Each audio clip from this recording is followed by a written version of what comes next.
Olá e bom dia a todos conectados no Portal da Holanda. Nesta segunda-feira no Arena H de hoje vamos falar sobre o quê? Vasco? Sim, parece que a onda não deu muito certo para o Cruz Maltino.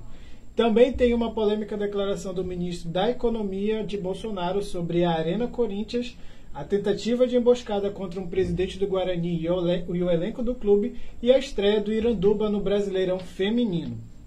Vamos começar falando sobre a ameaça contra o presidente do Guarani e o elenco.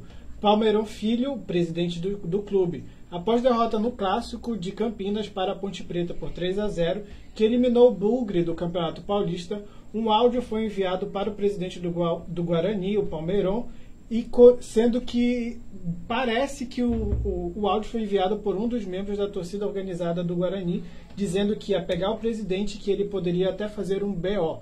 Nesse áudio ele ainda xinga o presidente com algumas palavras de baixo calão. O áudio deixou o clube em alerta, que decidiu não ir para o hotel onde estavam concentrados e foram para outro, mas mesmo assim tinham torcedores esperando para agredir os jogadores nesse outro hotel.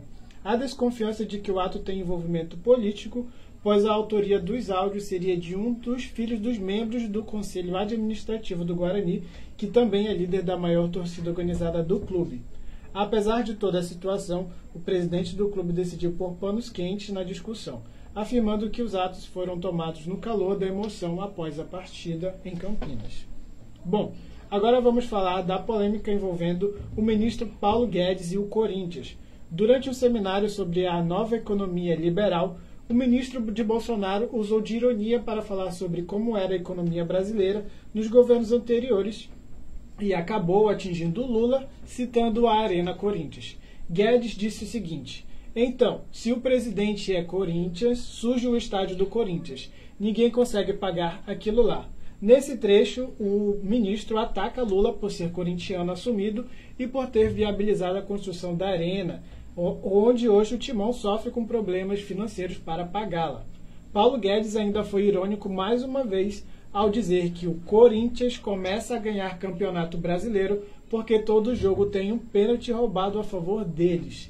Essas ironias e piadas de Guedes foram repudiadas em nota pelo Corinthians, que citou insensibilidade do ministro, algo que acaba ofendendo mais de 33 milhões de brasileiros corintianos, alguns eleitores de Bolsonaro. No final da nota, o clube convidou o ministro a assistir uma partida na arena.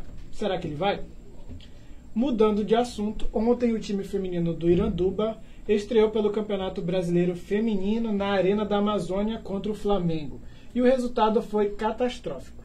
As meninas do rubro-negro golearam o Hulk por 3-0. No final do primeiro tempo, Raíza fez o primeiro gol da partida, mas foi nos 2 primeiros minutos do segundo tempo que o rubro-negro sacramentou a goleada, aproveitando de um cochilo das meninas do Iranduba. Juliana fez o segundo, fez o 2-0 e Raíza fez o segundo dela, fechando o placar em 3-0. O Iranduba agora joga na próxima quinta-feira contra a Ferroviária lá em São Paulo. Boa sorte para elas. Agora sim, vamos falar do Vasco. Só se falou de Vasco nos últimos dias. Para quem ainda não entendeu, o ex-jogador, hoje comentarista Edmundo, começou a fazer comentários em postagens nas redes sociais, apenas escrevendo Vasco. Então a mania se espalhou no Facebook, no Twitter e Instagram, mas aparentemente a onda do Vasco não deu muito certo dentro de campo, pois o Cruz Maltino perdeu a invencibilidade ontem na derrota por 2-0 para a Cabo Friense e até saiu dentre os classificados para a Taça Rio. E no Campeonato Amazonense, os que ainda mantêm o 100% no segundo turno são Manaus FC, que venceu o Iranduba por 1-0, e o Princesa dos Solimões, que também fez 1-0 no Penarol. O Facho empatou em 1-1 com o Rio Negro e o Nacional venceu o Sul-América por 3-1. Na quinta, e pelo Campeonato Amazonense, a Manaus FC lidera ainda com 6 pontos, em segundo está o Princesa dos Solimões, logo atrás vem o Nacional e o Penarol com 3 pontos. E agora tem jogo na quinta-feira, isso é uma chamada para o jogo do Fluminense, que vai lá até o Chile encarar o Antofagasta.